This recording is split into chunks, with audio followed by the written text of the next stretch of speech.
In this video, we're going to ask two important questions. Number one, why is Hollywood trying to encourage Jews to intermarry? And number two, is intermarriage such a bad thing?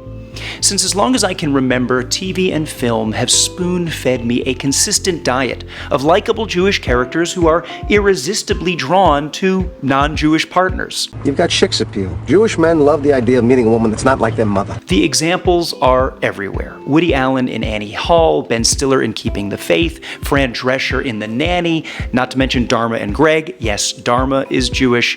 Mad About You, Larry David in Curb, Jerry Seinfeld numerous times over.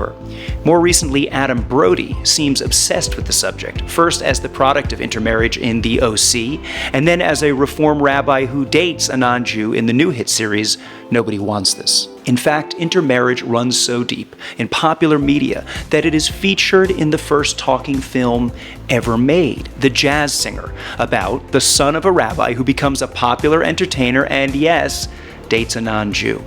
So why is this narrative so prevalent? And on the flip side, why does traditional Judaism consider intermarriage to be so objectionable? Maybe Adam Brody is the open-minded future of Judaism that we're headed for. Well, here's the Mensch Sense take. I'm going to tell you the answer to why there's so much intermarriage on screen, but it's gonna sound absolutely nuts.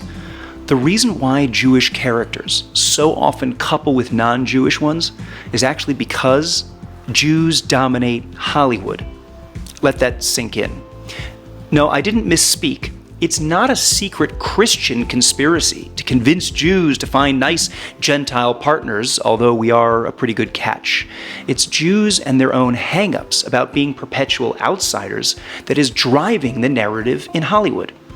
Now, Dave Chappelle thinks that the Jewish Hollywood thing is itself a type of conspiracy.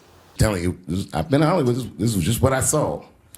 It's a lot of Jews. Like a lot. This is unfortunately a fabrication based on ignorance. If you didn't already know, Hollywood was started almost entirely by Jews because they had no other choice of profession. In the early 20th century, European Jewish immigrants who were barred from joining other so-called reputable professions instead turned to the fledgling low-brow industry of cinema. Paramount, Fox, MGM, Universal, and Columbia Studios were all started by Jews, and wouldn't you know, they did pretty well for themselves.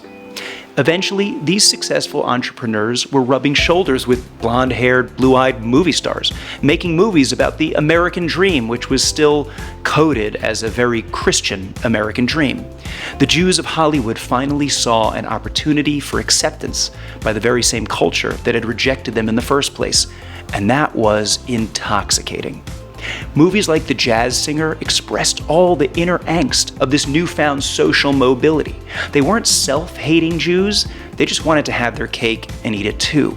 So they designed a narrative through film of a Jew who can still identify as Jewish, but assimilate into mainstream America. And there's little doubt in my mind that this has helped to normalize intermarriage in the US, such that today, outside the Orthodox community, the rate of intermarriage for American Jews stands at a staggering 72%. In other words, 3 out of every 4 Jews marries a non-Jew today.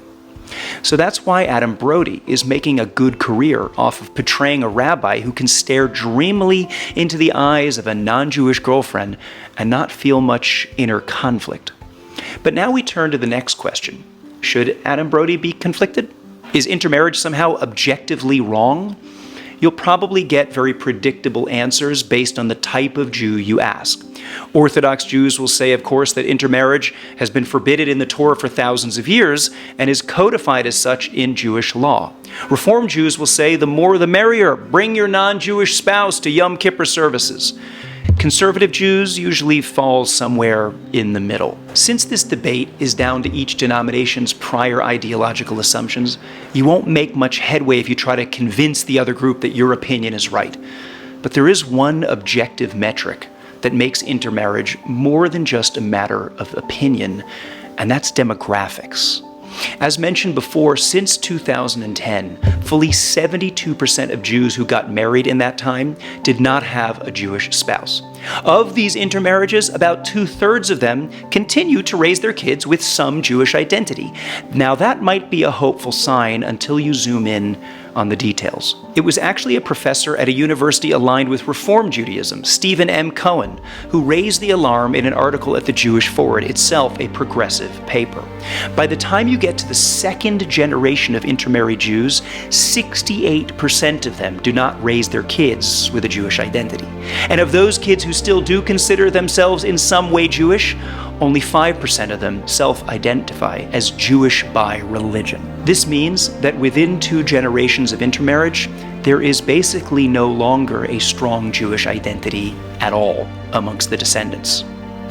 I will leave my personal judgments about the different ideologies to the side here. You may champion inclusivity. You may denounce in marriage as backwards and even racist. But in 100 years from now, those who embrace intermarriage are effectively promoting the disappearance of the Jewish people. I think this permits us to make a value judgment about intermarriage.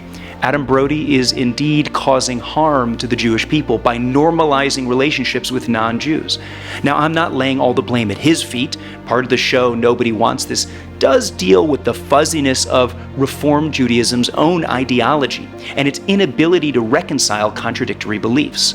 It's also partly a critique on the Jewish dating scene and how even a rabbi would be driven to look elsewhere for love. As much as American Jews want to have their cake and eat it too, to be able to fit in and still have a Jewish identity, the only key to Jewish survival is to maintain our distinctiveness as a people. We can be grateful and proud Americans, but ultimately Jewish identity has to come first.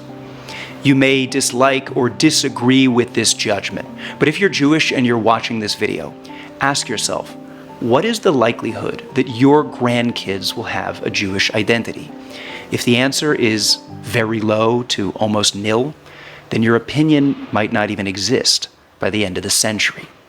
And that makes mensch sense.